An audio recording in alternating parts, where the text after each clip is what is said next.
Graad 7 wiskunde met juffrou Heidenreich. KGV. KGV staan vir die kleinste gemeene veelvoud. So dit is belangrik dat jy weet wanneer ons veelvoude bepaal, beteken dit ons moet tel.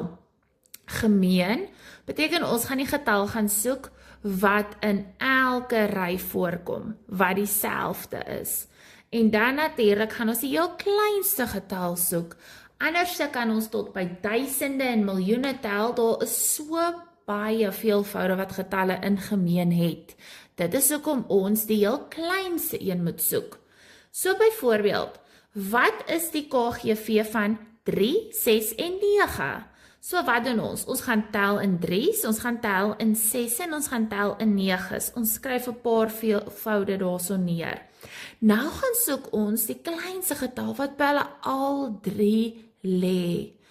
Jy sal sien die getalletjie 6 gaan ons tel wanneer ons in 3 tel, as ook wanneer ons in 6 tel, maar nie wanneer ons in 9 tel nie. Daarom sal 6 nie die KGV wees nie.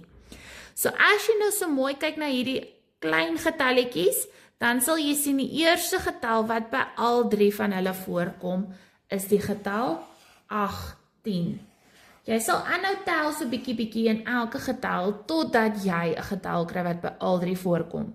So in hierdie geval is die KGV van 3, 6 en 9, dan 18.